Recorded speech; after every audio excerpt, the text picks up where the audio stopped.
Alo. Alo. Kulağım sizde.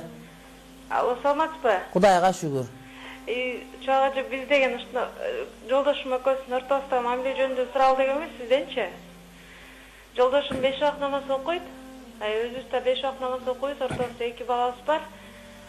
Анан жолдошумга көп мен азыр жолдошум үйдө жок да, ошо жолдошум жоктон пайдаланып эме сурап алайын деп атам. Жолдошум намаз окуйт анан болгону үйдө азыр бул убакта жумушта иштебейт да.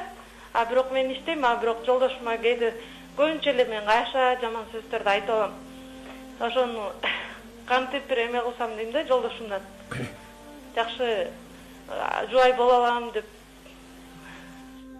Рахмат, бул сиздин сурооңуз бардык эле аялдардын пикиринде болуш керек. Мен кээде күйөөмө каттуу айтып алам, капа кылып алам, убада берип, убадамды аткарбай коём.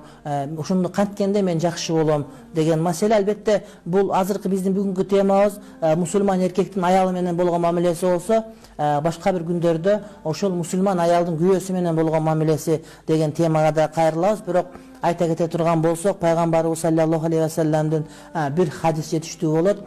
Эгерде аял кишиге Аллах Тааладан башка дагы затка сажда кылууга буйрулса мүмкүн болгондо, анда мен күйөөсүнө сажда кылууга буйруйт элем дейт. Андан сырткары башка бир хадисте пайгамбарыбыз айтат, эгерде кайсыл бир аял күйөөсү андан ыраазы болгон абалда өтсө бул дүйнөдөн, ал аялга бейиш важип болуптур деп айтат. Демек, аялдын бейишке кирүүсү ошол күйөөсүнүн ыраазылыгына дагы байланган.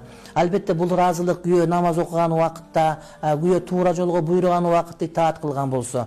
Анан күйөөсү аялдын арак иштесе, же болбосо чачың кыркып көчөгө жылаңаш чык деп айтса, анда бул убакта башы ийилбейт.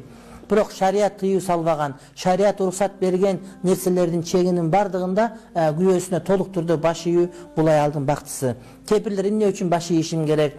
Бизде демократия, бизде аял эркектин тең укуктуулугу деген бир болбогон сөздөрдүн баарын айтып башта орутушат. Булар туура эмес сөздөр. Тең укуктуулук деген сөздүн өзү жок, бирок адилеттүүлүк деген нерсе бар.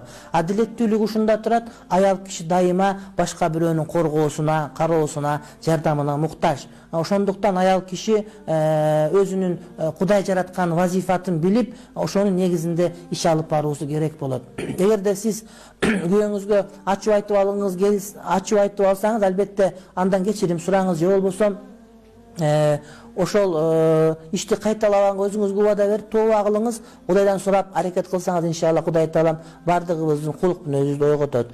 Көп нерсеге убакыт дары деп айтат. Жанагы мен сизге сиздердин бардыгыңыздарга айткан болушум керек, балким сиз да уккан болуш керек. Чайдын маселеси бул жаңкы бир аял киши келип молдокеден сурайт, мен ушундай күйөөм мас болуп келет, жаман болуп келет, эми сиздин күйөөңүздө эмес экен, ал намаз окуйт экен.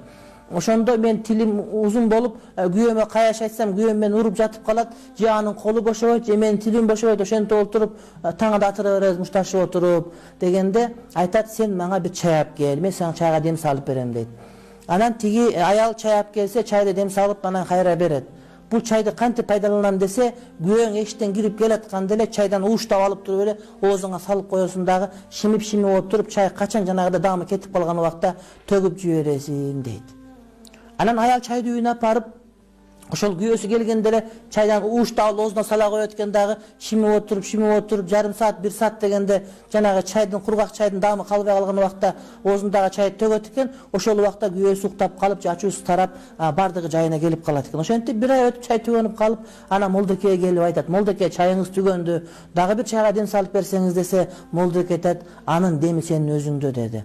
Ошол оозуңу чай салгандай кылып эле кемеште ууштап турган болсоң, бир азыраак сүйлөп эле ичиңен келмени кайра айтып алган болсоң, убакыт өтүп кетер эле дагы, андан кийин бардык өз жайына чөөр эле дейт. Чындыгында аталарыбыз, агаларыбыз, досторубуз, инилерибиз, силердин күйөөңөр, жолдошторуңар көчөдө жүргөн убакытта адамдар менен сүйлөшөт, кээде ачуусу келет, кээде кыйналат, ар кандай учур болот дагы.